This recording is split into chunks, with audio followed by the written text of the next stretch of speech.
best entrance, eh? Yeah. So how you guys doing?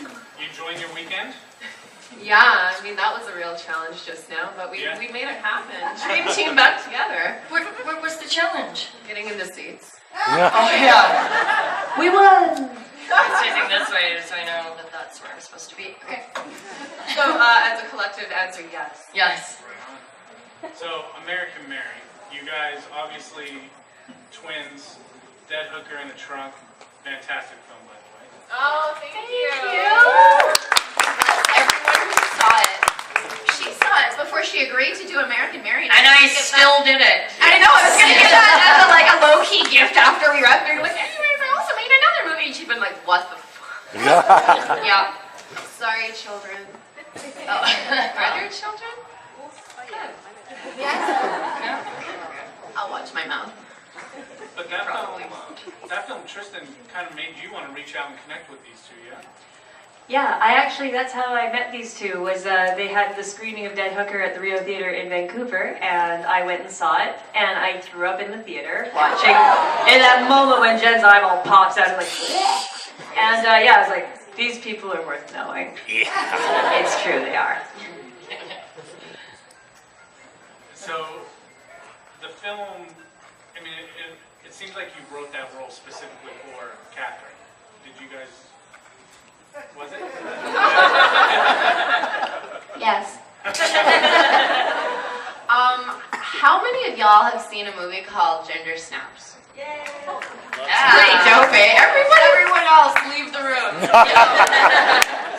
You should have raised your hand anyway. No, just kidding.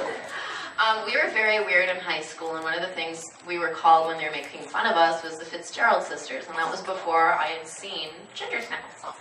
And then Jennifer and I saw it, and we're like, oh my god, these girls are the coolest people ever. And every time Katharine did anything, I would watch it and be like, oh my god. And I got pissed off, I'd be like, she didn't kill anybody.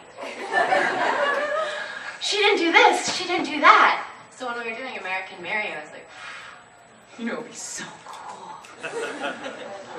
Maybe. And yeah, for some reason she agreed to do it. Yep, I did. I sure did. I really thought that was her personality too. I was like, that's her down to a T. Way to blow my cover. Yeah, I was sent an email like, hey, local twin female director of a movie script, if you get a chance. I was like, yeah, sure, I bet it's great. And I read it like 3 times on my BlackBerry, like, whoa, this is great. And I sent it to my dad, who's been in the film industry for 40 years. I was like, am I crazy or is this fucking awesome? And he's like, yeah, it's awesome. And I was like, okay, I just need one other person to be like, you're not that weird. This is cool. And I was like, okay, done. And then we met like the next day for lunch sushi, and I think that ended at 4 in the morning at a karaoke bar called the Two Parrots. What was it about playing Mary, that role that stuck out to you immediately?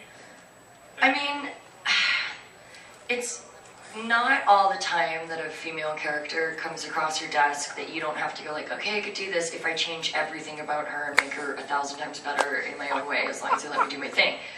Mary was there on the page. She was a full, fleshed out person that I knew, I recognized.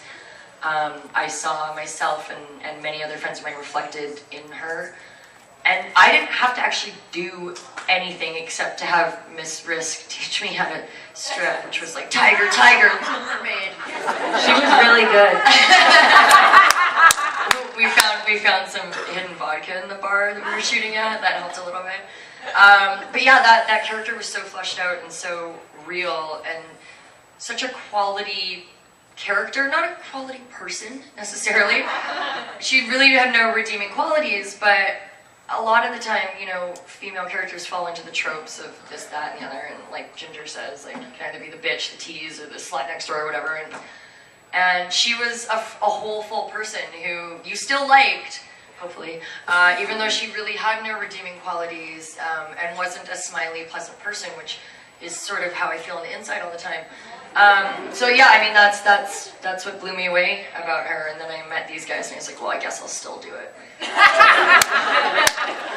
But a lot of people will be like, Mary was the best. And I'm like, what did she do that was one non-selfish good thing? And they're like, it's because she was so likable, right? Everything she did in the storage locker was likable.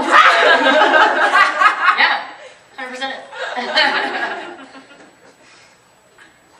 Tristan, what made you give Beatrice the iconic voice? Because that voice, in that character, Jesus. Jesus had nothing to do with it. How that came about was I was over at Jen Soska and we were watching Little Shop of Horrors, which is a childhood favorite of all of ours. Yes, Yes, my God, I'm obsessed. Oh, so good. So of course that meant singing along to every fucking song. The only time I've ever had a noise complaint in my apartment, if you follow us on Instagram, nobody cares if we live or die. Except if Tristan is singing full voice along to Suddenly Seymour, then it's an emergency. I got that musical theater voice. It likes to carry into the next suite. So we had our little sing along, and and I was like, yeah, Ellen Green. Ellen Green is what I want you to go for. And I was like, That's exactly what I was thinking. Yes, we are of the same mind. We will do this voice. Say doctor, say doctor. Doctor. It really throws my gynecologist. Especially when I ask them if they see my keys that are up there. I keep missing them. How do you follow that? I'll let that one sit a while.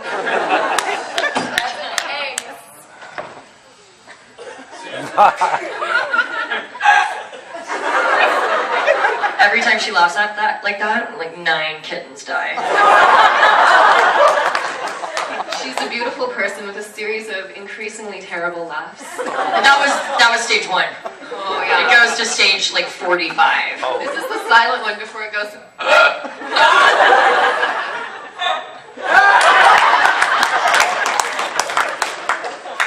We could just walk out now. That's everything. Yeah. And scene. I feel I learned a lot about American Mary. What a reunion!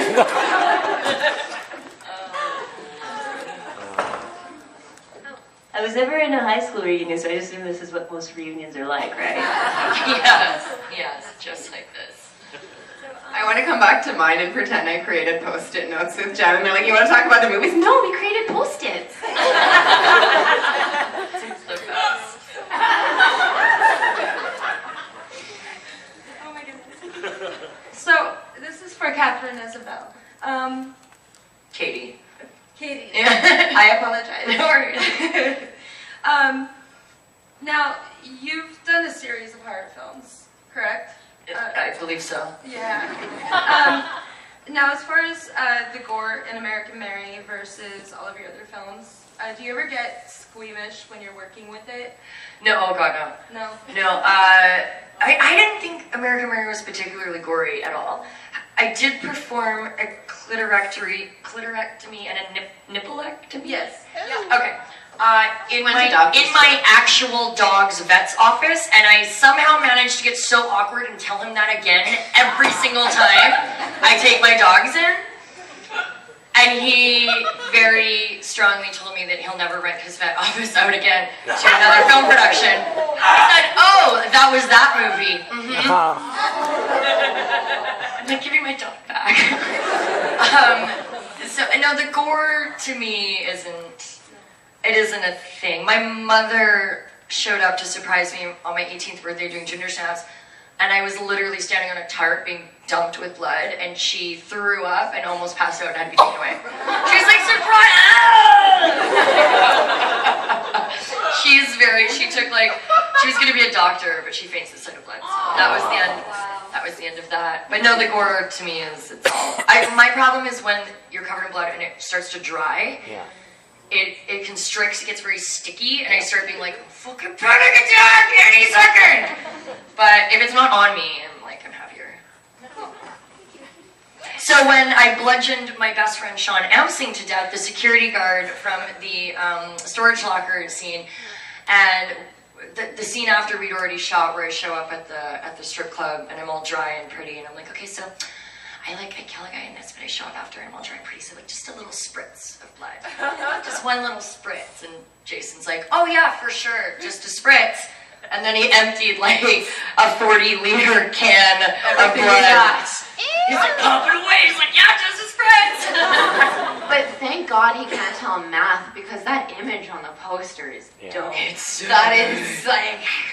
So, sidebar, I was Sean Amsing's best man for his wedding coming up, and I had to organize a fucking bachelor party, which was the worst thing ever. So there's like a text thread of like 16 of my most annoying, stupidest, dumb boyfriends. And every time they said something fucking annoying, I just sent the gif of me bludgeoning Sean. Like, that's great. They're like, that's not fair. We don't have gifs of ourselves. Like, two fucking bad boys. Figure it out. I have to ask Katharine this, because Freddy versus Jason is a very much guilty pleasure of the movie. Yeah. And the combination of the two kind of led to your character's demise with the nightmare world, and then Jason. Oh yeah, no, they fought over me. Let's be honest here. But which team are you? And twins and Tristan, I'd be curious too. Are you Team Freddy or Team Jason? See,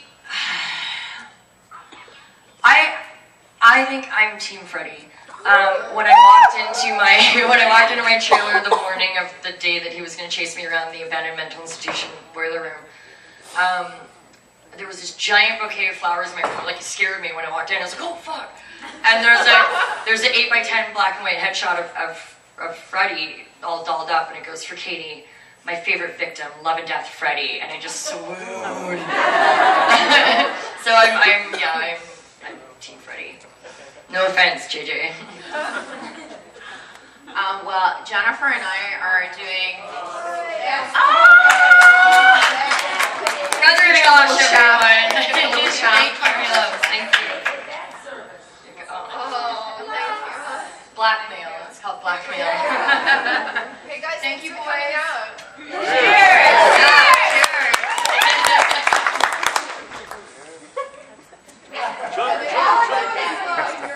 All of your eyes are going to the ceiling.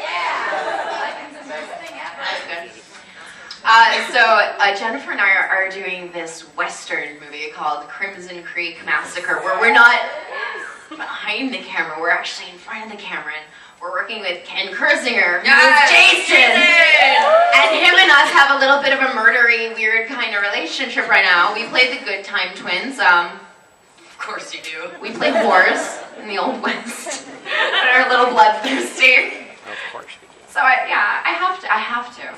Besides, Freddy's a pedophile. Oh, it's true. Funny twin.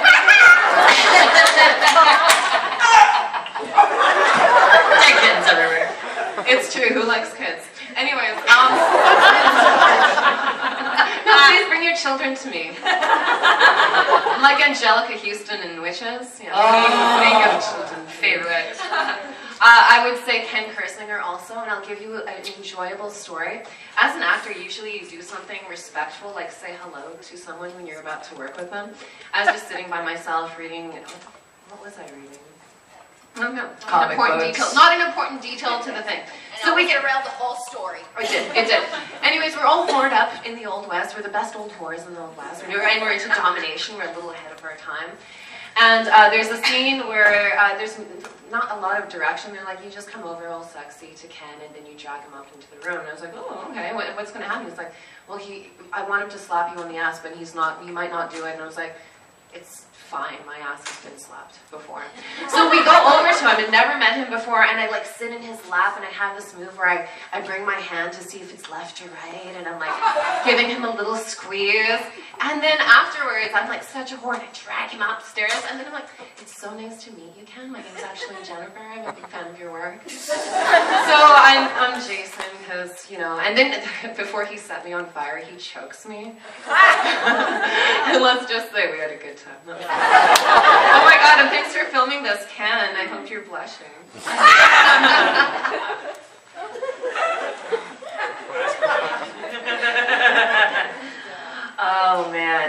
yeah, Freddy's a pedophile, and my inner socialist, social justice warrior really can't let myself be on Team Freddy for that reason. I'm like, dude, no, not cool. And also too, like, let's face it, I'm a fire performer, and I have never actually burned myself performing with fire. The only time I burned myself severely is making fucking taffy, because, you know, fire, but like taffy, ooh, still keeps cooking. So I got a bunch of boiling hot taffy on my hand, and I did the natural reaction to get it off. I wiped it off, which thereby spread it on, making it worse. And like the thing with sugar is it reaches a certain temperature, it keeps cooking, so it kept cooking on my hand. And I literally ran around the kitchen going, ah! And my boss just grabbed my hand and stuck it under cold water, and I regained my like sensibilities. But at that point I just looked at my hand, I'm like, this looks too much like Freddy or and I'm like, I'm so pretty, don't look at my hands. And then everybody's like, oh, you did that when you were like doing fire stuff. I was just like, no, I'm just a klutz. And also Jason, because Jason is like the abused, beat up, bullied kid. I was that kid, so it's like, yeah, I'm on your side. I'm like, go get him. Fuck those teenagers and make me have like these around like that. Where's the responsibility? It's like, don't they screen these people before they hire them as camp counselors? Like, that's just like bad management, man. So yeah, like, I mean, honestly, his mom should have just like brought a lawsuit, not just stabbed everybody. But I'm on Team Jason. There you go. Jason Wynn says. Now Ken's gonna be all like offended and upset with me because I love him just as much.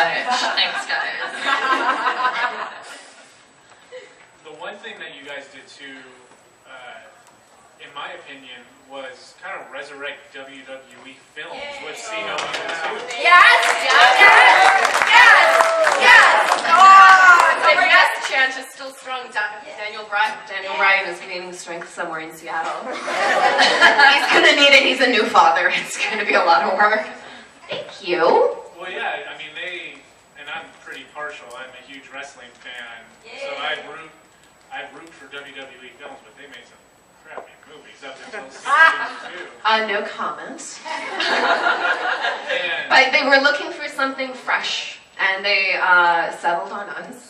We were the first female directors that they ever hired, and then the first directors, period, that they rehired. Yeah. Yay. So, yay feminism. Have any of y'all seen See No Evil 2? Yeah. Here's a weird fact. It's more popular than American Mary. I know! Surprising! But a lot of people would see No Evil 2 and see what else did these chicks do, and then they watch American Mary and they're like, I didn't know movies like that existed. on Mary, Katharine is so funny. But it's not a funny movie, obviously, but she's so... It's romantic comedy.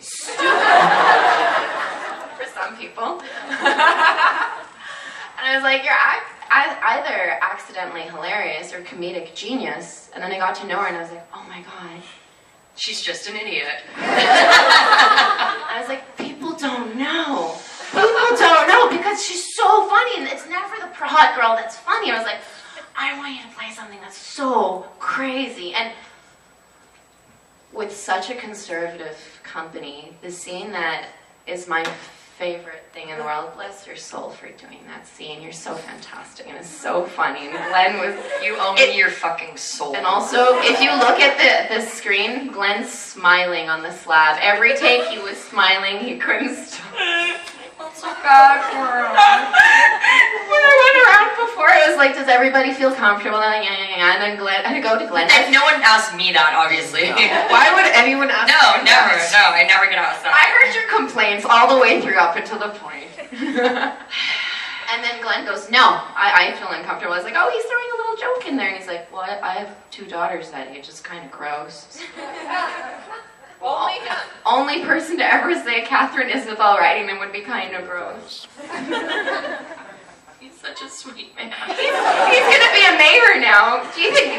Of where? Oh my god, Tennessee, you did that to a mayor. You did that to a mayor. Now it's like a Kennedy thing. Oh! Dude, they're gonna use you as like scandal fodder to like throw the election. When he wins, I'm making a meme and sending it There's to a him. gif. There's a gif of like the wiggle. I send that to There are people many. too. I'm sorry, does that answer your... Yeah. No, you got Roundabout ways. You know, Mary goes out just in such bad-ass fashion, and Beatrice goes out in such heartbreaking fashion. What was like that kind of process like when you guys knew, okay, no one's going, spoiler alert if you haven't seen it yet, but the contrast between the two throughout the entire movie is very much in play. And Mary is the savage, and Beatrice is the comedic sidekick throughout their entire thing. Mary's a winter and she's a summer. That's a great way of putting it, yeah. I've answered that one before, but I'll answer it really good this time. I will have to have Sylvia say why she had to kill them so horribly. We cut down Beatrice's death scene because actually it pans over her and it pans across the floor and drags there, and it's just kind of her silhouette, choked, dying, breathing, and we see her die. But we wanted to give the audience the hope, if you have any hope in your life, at that point in American Mary. Like maybe you can lie to yourself and be like, oh, but she was probably fine after that. She's fine. She just needs more reconstructive surgery. She's good for that. She'll walk it off. I don't like happy endings because I think they misrepresent the world that we live in. I think that it's really weird that we tell children everything's always going to be happy, a prince is going to come save you, and you're going to find a castle. That's not reality. American Mary, to me, is reality. You have no choices. You end up making worse choices. You're like, okay, cool, death would be awesome at this point, and then you're like, fuck it. For Mary, there was this one insert shot that we didn't quite get, but when I could talk about the ending because it's American Mary reunion, they all know, right? Yeah, okay. I think we've already given it away by now. She leans over, she rips his throat out, and then he bleeds to death, and he rolls over in a little ball, and I don't know if you've seen the beautiful picture of Catherine's like stabbed, and she's all like sprayed out, and then he's like a little in a ball in the background. To me, that was my favorite. I was like, she didn't get much of a choice how she did anything in her life, but she knew how she was going to go out, not by this little fucking bitch, and she was going to sew herself. She could have picked her cell phone up, but at that point, she was so far down fuck it street, she was like, how's she gonna leave with that douchebag Billy? I'm like, oh, great. Let's go to LA. But to make and some people come over to me and they're like, why didn't she leave with Billy? I was like, what movie did you watch? Yeah, no. What would they have done? How long She lived at the end. Oh, really? No. No, thank you. So, as far as reception between Canada, your homeland, and the United States, with American Mary in particular, over the years this has come up in topic, but what is the major difference between Canada's perception of your film and the United States' perception of your film, like as far as your feedback? We don't do a lot of Canada stuff, really. I'm actually America's hat. I'm actually doing my our first Canadian thing, but our first big reception was the UK actually. Yeah, definitely. UK was they get it, first. man. Yeah, they get it. They did a bunch of like TV spots for Dead Hooker in a Trunk and put us on the horror channel, so we were on TV. So by the time we did American Mary, they're like, oh, it's the Dead Hooker twins, and I was like, what? How? And then US first, and then Canada almost felt like begrudgingly, like, because it's never had a good history of supporting genre filmmakers, because it's a lot of niceness and like, I mean, like, it's hard to support it like a Cronenberg Fly thing if you don't get it right away, right? But we're remaking Cronenberg's Rabid, and it's with Telefilm, and I actually have notes from the Canadian government on my script, which I wanted to be directly from Justin Trudeau. I want him to kayak over and deliver them. Preferably shirtless. Sylvia, you've already made the point here. You don't really need this point again. Okay. And one more murder, cool, right? I will say that in Canada, I have zero fame or anything. Nobody gives a shit. No one fucking cares. No one cares in Canada, and people care slightly more. Oh, except in Alberta.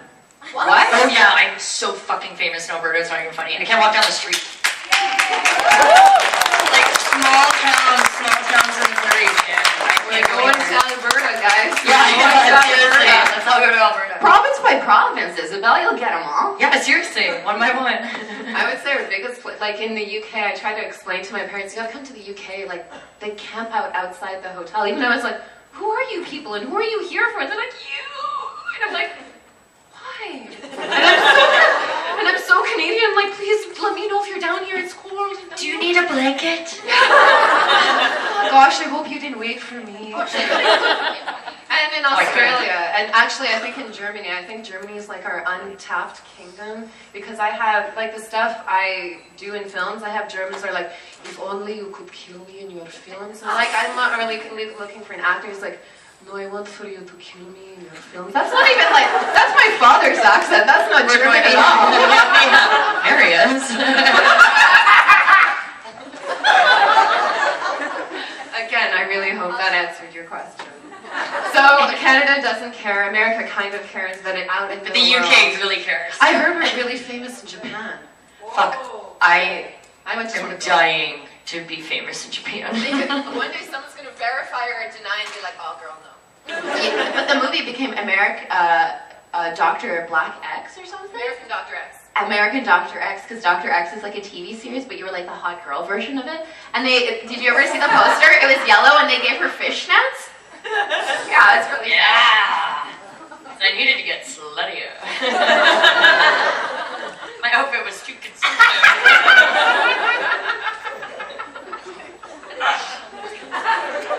Come on, Japan. Can you just like, I don't know, it's a muffin, but if you put frosting on it, then it's a cupcake, right?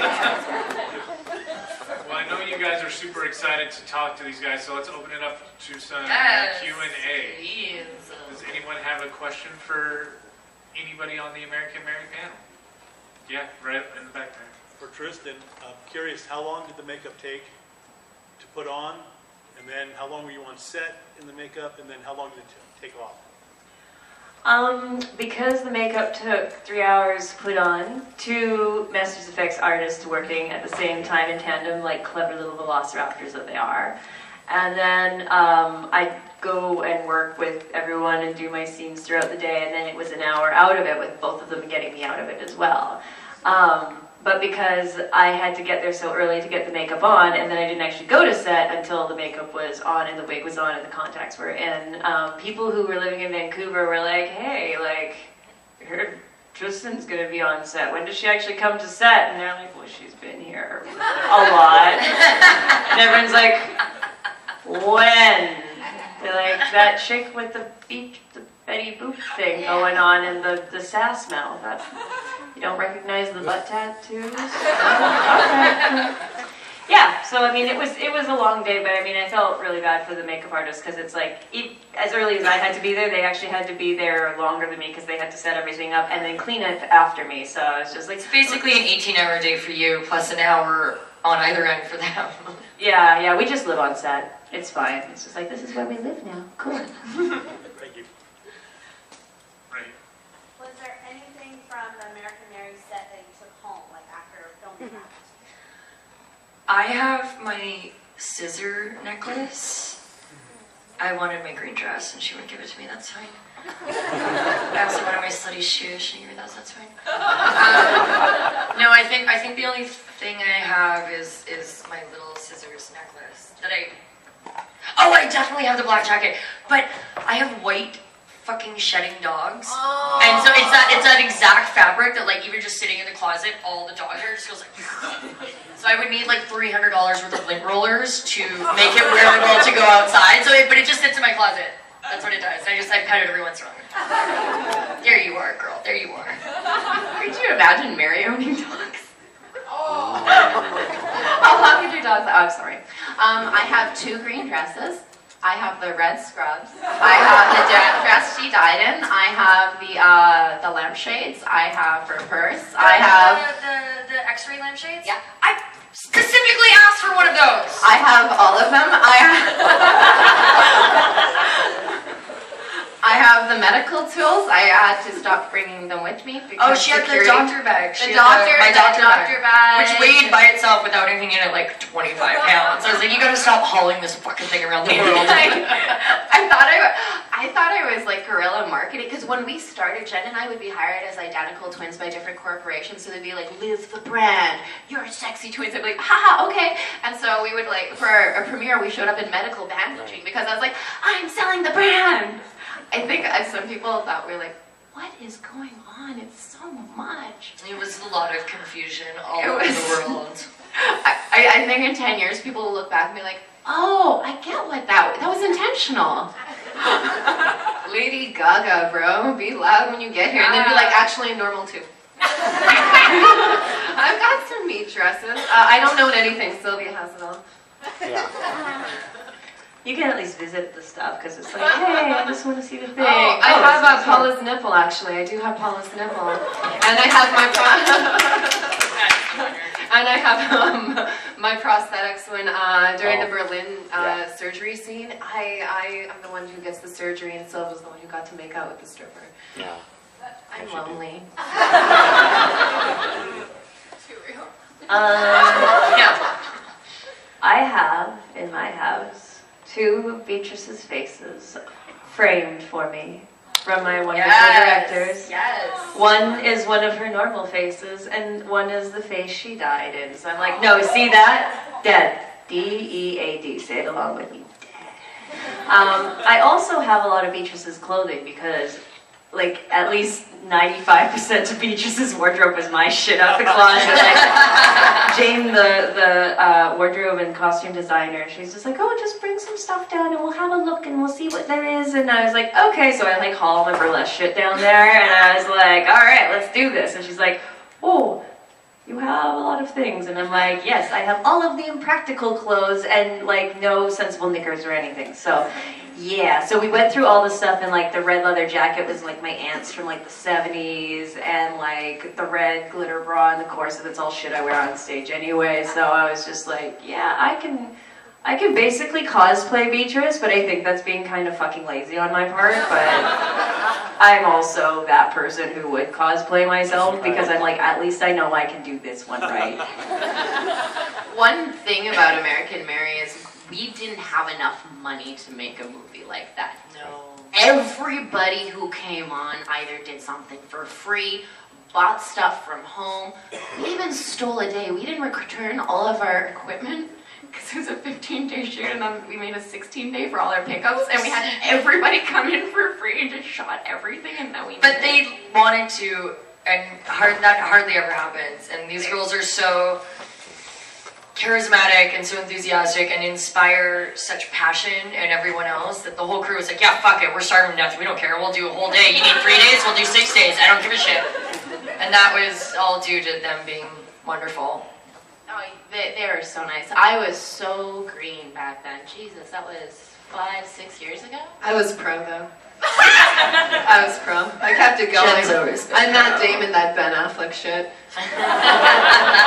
But no, it was a really magical movie. Like, it was so cool. You don't normally get that kind of stuff. No, the crew was excited. Like, every day the crew, like, you could feel the electricity in the air. They knew that they were making something awesome and interesting and cool. And they don't always get that. It's like, do these fucking commercials, sell this, like, blah, blah, whatever. And they felt like they were part of something special. And, you know, because of you guys being you guys, it blew their minds. And I think they were giving their all for you.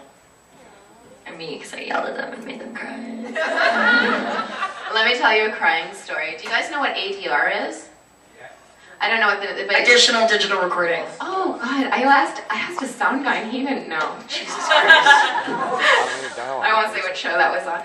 Anyways, so Katharine comes in and she's doing ADR for the end of the movie. If there were Oscars for ADR, by the way, I would win like 5 of them really good. And I got a bunch of like tattoo guys, you know, sound guys, they're all musicians and stuff. And usually when you have a long period of time, you break up the things because it's hard to match up your breath and your mouth and everything like that. And I'm like, Katharine, do you want us to break this up for you? She goes, nah, I'm good. And she starts doing the death scene. And everybody starts crying. And wait, in the ADR studio? You didn't see this because buddy. No, because they're behind. They're in like a separate. Everybody starts crying. I cry every time. There's a good death. I cry a lot around her, but and then Buddy goes over to me and he's got tears in his eyes. He's got a smoke. He's like, I need a smoke break, man. And we all go outside. And he's like, man, you just don't see that in here all the time, man. It's just, she didn't even need more than one take, man. Did you wonder why everyone was crying and left the room, or that it usually occurs? No, because I was in my own like little booth. And I mean, I could see you through like 5 panes of soundproof glass, and I'm pretty sure I was drinking champagne. Yeah, because out of the bottle. Everyone was such a hardcore, like they were dying when you were coming in. They're like, oh my god, what do we get her? Oh my god, what do we get her? And I'm like, if you got her like a bottle of champagne, she'd love it, or whatever she asked for. And they're like, do you think she'll ask for anything? I was like, yeah, maybe. And at one point, as a joke even, they're like, can we get you anything? And you're like, a bottle of pink bubbly. These guys like fire behind them and take off. And they return and they're like, I got it. I'm like, what did you get? And they're like, I got the bubbly. Like, I was fucking joking. But then I drank the whole thing, so. There's a picture somewhere on my computer. Yeah, right when you finish.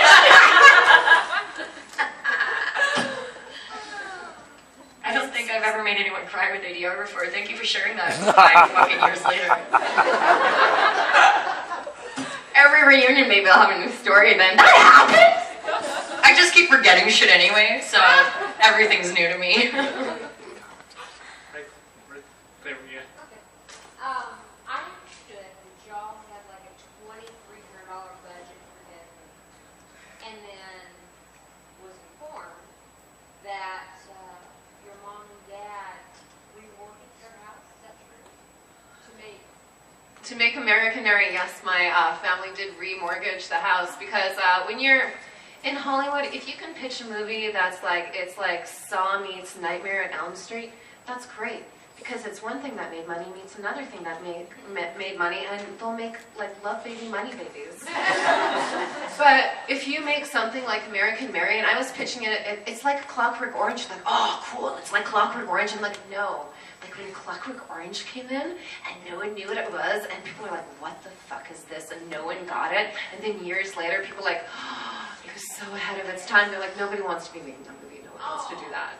So we went around and we were trying, you know, to pitch it for the longest time, and we needed an investor. And for our birthday, my parents remortgaged our house to be the first investors in the film. They're the best parents. They never told me to be normal. If you've seen the movie, Dr. Janos, who cuts our arms, that's my dad. There he is. And then every time I write anything with animals, my mom's like, don't you hurt that animal. So at the end, when the bird is being taken away, there's a police officer. That's my mom. She's like, she saves the animal. Every indie filmmaker after this goes, but the Soskas' parents remortgaged their house to finance their film. Then the parents should reply, you write American Mary, I'll remortgage the house.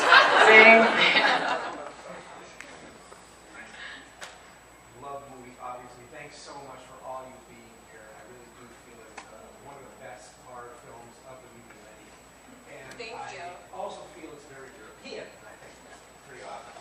But Kashi McGee, I see audition. Oh, yeah. What other little secret movies should we be looking for that are in that?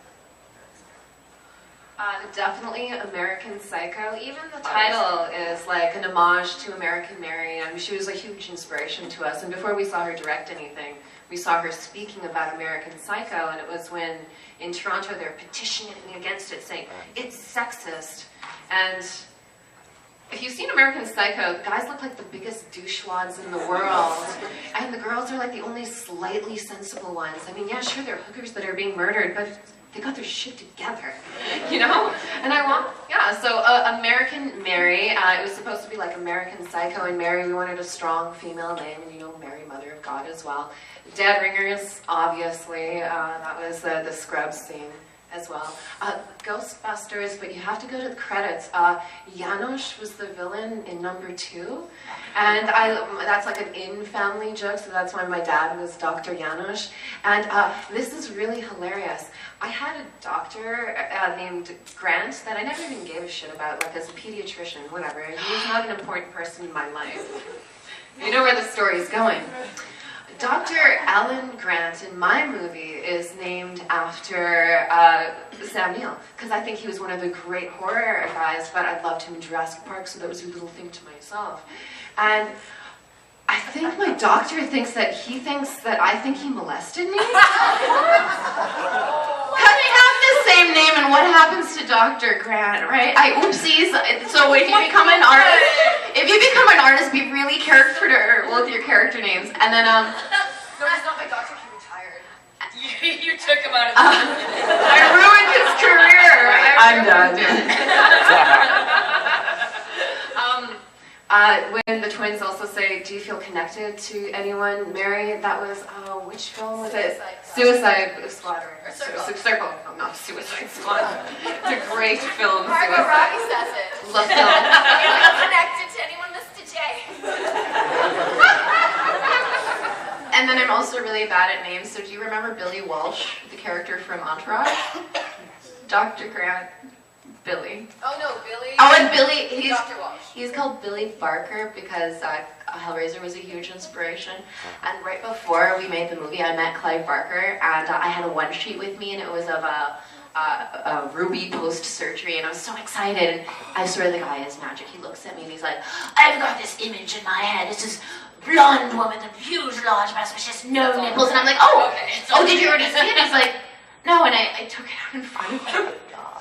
And he's like, oh, and I was like, and I named a character after you, Billy Barker, and he's like, is he a bastard? I'm like, yes. And he's like, coach. He's also hot. He's not a lot of things, but he is that. And Clive would definitely approve of that. And then Argento for lighting. Is that it? I'm just the combined effort of every person I've ever known. I'm just the copy. Nothing's original. There's actually an American Mary drinking game where it's just like you've got a bingo card and it's all their inspirations, and you have to do a shot and fill out your card. Like, if you can nail all their like little nods to everything and winks while you're watching the movie, and then still not be completely shit-faced to stop doing it by the end of the movie, then, well, you've won. Also, I would point out that Breaking Bad ripped off our final shot from American Mary. When they ended their series with our shot, I was like, yeah, it is the perfect shot. Hey, you're welcome. You can have it. We got time for like one more question. Does anyone else have one more right here? You guys actually, I just found a lot of your like American Mary and stuff like that, so I'm fairly new to everything. Like, I just started being a holiday and all that stuff. But I love that. Like, I'm sitting there dying laughing at work people with them nuts. Bless your heart. Like, I just kind of curious, like, how you, like, say, fairly new, so I just kind of curious, like, how you ended up here.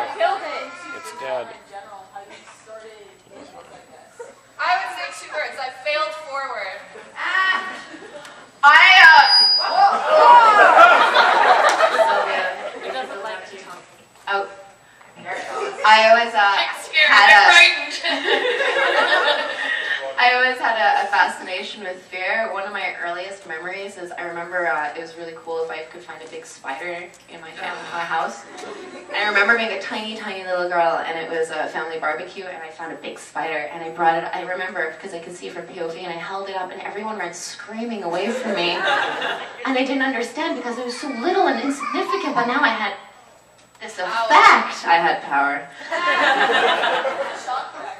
And all my life, everyone was like, nice little girls don't do that. Nice little girls don't do that. I was like, you have fed me to become what this is.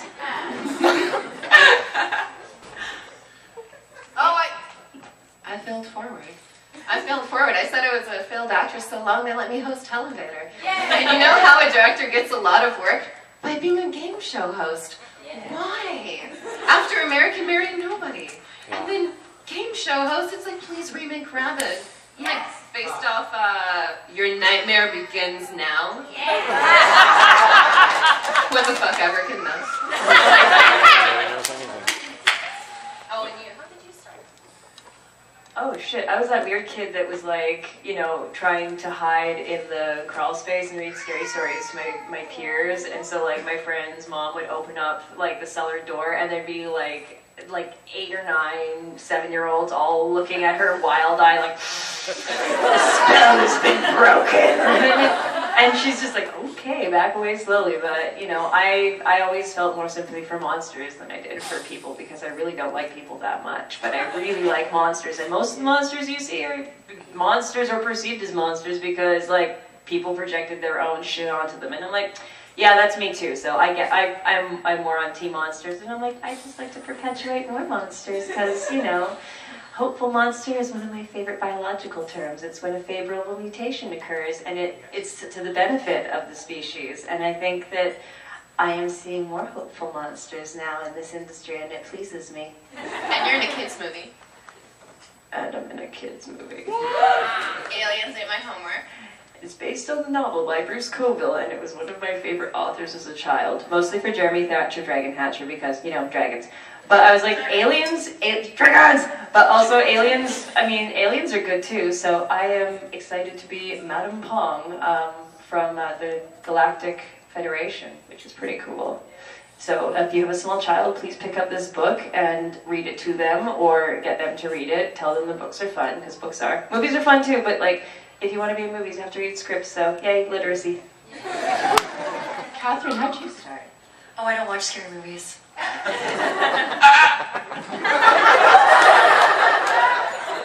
I was sold into acting as a small child, and some people like to see me scream and run away and go, and that's what happened to me. I know. It's, you know, people do when she runs away from Jacob. Good night, we were peeing herself. They were like, how far do you want to let her run? And I was like, so I have no shoes. Oh, I took the whole outfit. Oh, by the way, I'm taking all of my clothes from this. I still have all of it. Making up for the There's still Glenn's shame on my leather skirt in my closet. Mayor Glenn. Oh, fuck. Wait, on that note. Ladies and gentlemen, give it up one more time. Tristan Risk.